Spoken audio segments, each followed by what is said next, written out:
What are the benefits and drawbacks of going to grad school?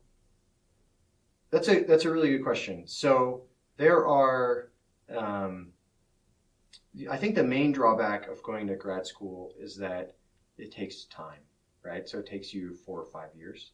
I think a lot of what people will say about going to grad school is that it pays you more, but or that you have better job security, and those are true.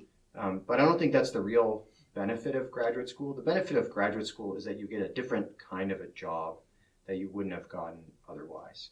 So as an undergrad engineer, you're going to be doing less technical things. The kinds of technical things you're going to be doing are standard, well-known.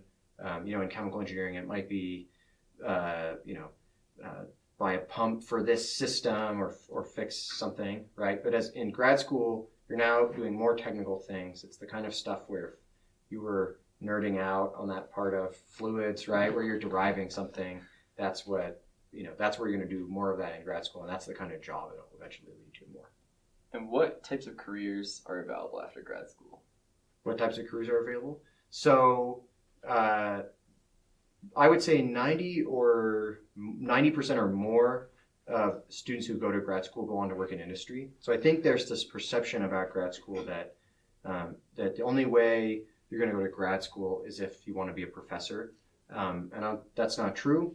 As a matter of fact, like I said, 90% of students that go to grad school don't become professors or more. So you'll usually be working in industry, and then the industry depends pretty strongly on what you study, or it can depend. So I sort of think of it in two categories. So there's this category of people who they get a job in the discipline that they got their degree in, so chemical engineering. So there are big chemical companies that hire chemical engineers, and they want people who are trained with PhDs to do chemical engineering, even if their specific expertise that they studied for 4 or 5 years or whatever is not what they're doing. So like my example, I have a friend who went and got a job at Chevron, and he did molecular modeling, and he doesn't do molecular modeling for Chevron. He helps design reactors, but he does use a lot of his skills that he got in grad school for them. So there's sort of broad skills that you get in grad school: the ability to write, the ability to present technically, to think critically, to solve a problem that you don't actually know the answer to at the beginning, or you don't know how to get the answer to. That's a sort of skill you learn in grad school, and people demand that skill. But then more specifically, you learn specific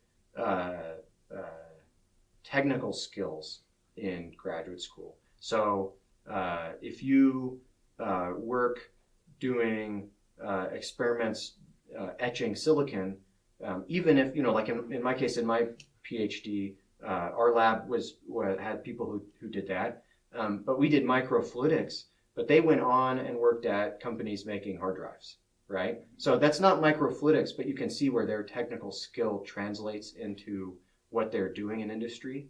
And so the company that hired them, Western Digital, or I can't remember who it was, right? They're interested in their technical ability plus those other soft skills that I sort of talked about with the PhD that they got. So I've seen this again and again. People that like work in my field who do computation, they're more likely to go to somewhere like Intel or software company or somebody where they're actually doing computation, where they need to be able to do high performance computation kind of stuff. So use a side question or tangent to that. If someone were interested in being a professor, what difference would that make in their choice of grad schools? Yeah, so so I think in choice of grad school and in what happens at grad school. So in terms of choice of grad school, academics are famously snobby about rankings and stuff like that. Okay, and so there's these schools that are top ranked, and that's important if you want to be an academic.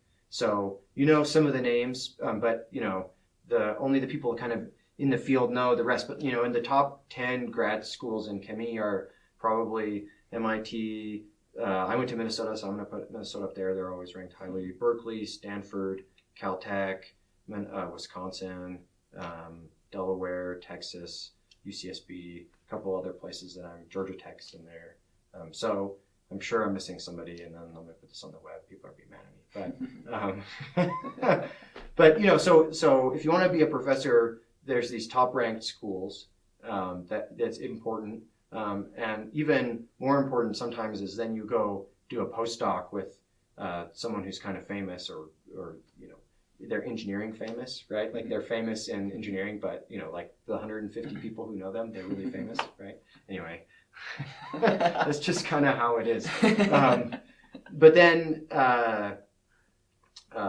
it also matters how you perform in grad school. So being a professor, like not to like be self-flattering, but being a professor, the job market's very similar to like a professional athlete job market. So there's this fixed number of positions, and someone has to retire or die or whatever for these positions to open, right? And it's the same thing. Like if you want to play on the Utah Jazz, like Rudy Gobert's there, right? So you either have to be better than Rudy Gobert, or you have to wait until he gets too old, right? And it's the same thing in academics. And so you have to perform really highly. You have to be able to write a lot of papers and do well. And so a lot of people, I would guess, although I say 90% of grad students don't become professors, 80% of students coming into grad school say, I'm interested in being a professor. A lot of them do. And then a lot of them find out along the way that it's not that fun of a job. And so they decide they don't want to do it because that's a lot more hours and a lot less prestige than you think.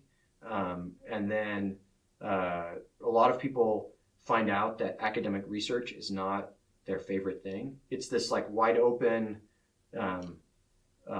undefined problem. And that makes a lot of people uncomfortable because they're used to being like, there's this, do that. And now it's like, there's this, answer science, and it's just super open, right? So I don't know if I rambled too much, but I think that was good. One more question, I guess. What difference would, going into industry, what difference would a master's versus a PhD make in the job you might get, or the money you could? Yeah, so I think this is, maybe just my opinion, but I think especially in chemical engineering, there is a pretty big difference between a master's and a PhD. A PhD is really someone who you think is able to run independent kind of research, whether that's industrial, research or not. A master's is somebody who has an increased technical level relative to a bachelor's student, but they often get a role similar to a bachelor's degree. And so there are some places like I'm not super familiar with them, but I believe Exxon, they almost have an internal master's program where they're having you take classes and learn about petroleum engineering.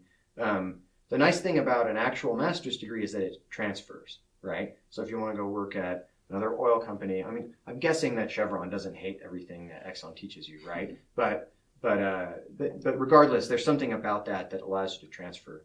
But really, a PhD sort of sets you apart.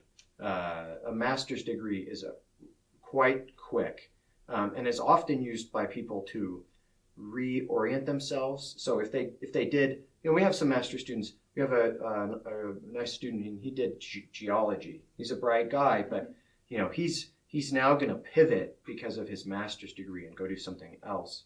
Whereas